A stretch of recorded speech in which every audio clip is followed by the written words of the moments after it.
Howdy folks, I'm Cheerful Canis Minor, constantly chewing on clean clothes. I'm Amber. And here are more clean clothes, or not so clean anymore, for us to chew on. Let's get started. Oh, and folks, we have a live stream later today. We hope to see you there. For more information, please see the end of the video. Let's get started. Alright folks, and our first letter is titled, Today I messed up by accidentally catfishing myself. So, like many people during lockdown, I turned to online dating to spice up my social life. After a few weeks of swiping to the left and right, I matched with someone who seemed absolutely perfect. We'll call them Alex. Alex and I hit it off immediately. We had similar interests and shared the same sense of humor, and our conversations flowed effortlessly. But here's where things took a bizarre turn. In my eagerness to impress Alex, I may have embellished a few details about myself. Okay, fine, I lied about a lot of things. I photoshopped some pictures to make myself look more fit, claimed that I had a high-paying job. I don't. And I exaggerated my hobbies to make myself seem more interesting. It's not like I was planning on meeting Alex in person anytime soon, right? Wrong. Well, fast forward a couple weeks and Alex drops a bombshell. They would like to meet up in real life. Panic mode activated. I couldn't exactly show up looking like the person in the fake photos, so I had to come clean. But before I could, Alex sent me a message saying that they were at the coffee shop that we agreed to meet at. I had two choices: ghost Alex and disappear forever, or face the music and confess. Feeling guilty and anxious, I chose the latter. I walked to the coffee shop, nervously scanned the crowd until my eyes landed on Alex. They looked confused, and then they burst out laughing. Turns out that Alex had also been catfishing me. They had used pictures of their hotter friend and exaggerated their own life details just like I did. We both ended up laughing hysterically at the absurdity of the situation and decided to have a fresh start with honesty. So, Reddit, today I messed up by trying to impress someone with lies and end up finding out that we were both living in a virtual fantasy world. But hey, at least it led to a hilarious real-life meetup and potentially a genuine connection. Moral of the story, honesty is always the best policy, especially when it comes to online dating. Alright folks, what do you think? Did they actually learn the lesson that they should have learned? I don't know, but I mean, it's a fun story. I'm glad that they were able to laugh about it. I say they deserve each other. I mean, the thing is this, right? They were both lying to each other. Mm-hmm. They were both being deceptive like this. This isn't good. This isn't the way to date people. I mean, I'm glad that you ended up with somebody of equivalent integrity. Let's put it that way. Maybe you two can learn and grow together. I'm being overly harsh here, but I feel like they deserve it, right? Well, I mean, I guess it depends on the extent of their lies. I don't know. Like, yeah, it's not cool. They catfished each other badly enough that they didn't recognize each other when they walked in. That's kind of a problem. Yeah, I don't know. Well, I mean, sure. They've made some mistakes, and they're trying to make the best out of it. And I think in the end, it's fitting, it's instant karma, if you will, that they catfish themselves to the point where they're like, whatever. Where I have a real problem here is they're like, oh, well, we're perfect matches for each other, right? You don't know that. You know you nothing. Actually know anything about, yeah. How do you know anything about this person at all? Or is it all built on lies? So, I don't know. Maybe I'm being overly harsh. Maybe this is a romantic thing, but I think it's just more like you two kind of got the wrong lesson out of all of this, but at least in the end, you're like, honesty is the best policy.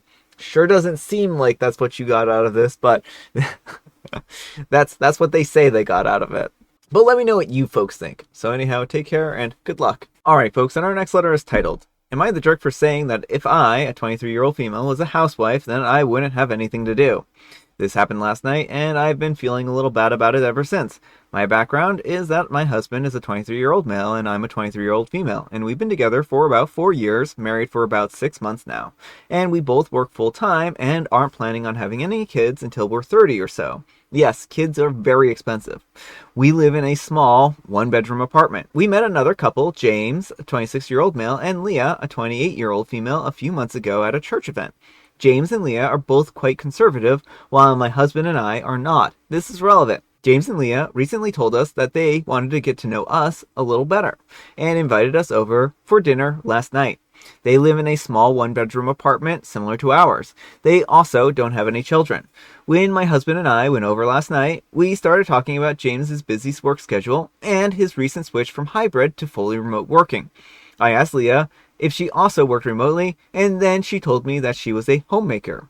She didn't have a job, but was in charge of keeping their apartment clean and keeping herself and James fed. I told Leah that that was great, and then I started to move on, but then she stopped me and asked me how I was able to keep our apartment clean while still working full time. I told her that since our apartment was small, there really wasn't much to clean in the first place, so it wasn't really a problem.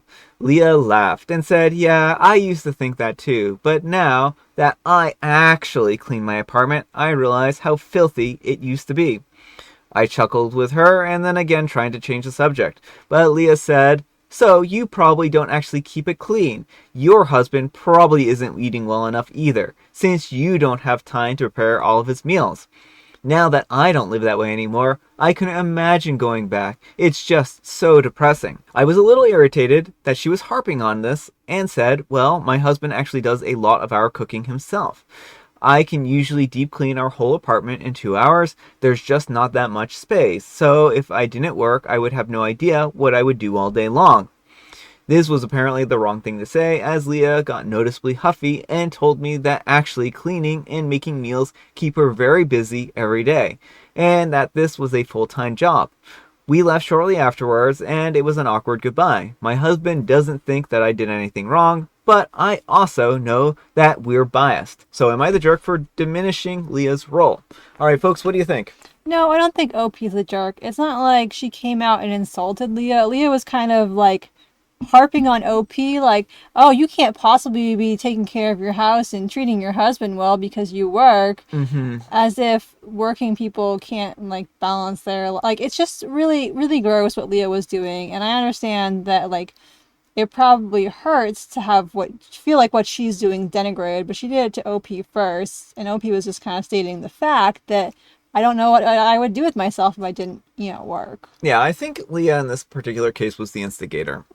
I think that Leah didn't choose her words carefully at all in any of this interaction, and OP, you have a different lifestyle than she does. You like working, and you and your husband share the household responsibilities, and this arrangement is working out well for you.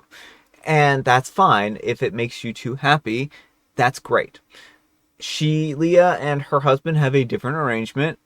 Leah feels like her working in the house full time is a large amount of work, and if she can fill up the day doing that and is happy with that, then more power to her, right? I question how it's going to be when they have children, because children are even more work and even more full-time. But also, maybe she'll end up doing just fine in that responsibility. Again, it seems like OP and their husband have just very different points of view on how to live life, and if neither of you are uncomfortable with the level of filth in your house, then you're fine, right? The only people who are going to judge you are yourselves most of the time. Maybe Leah will also.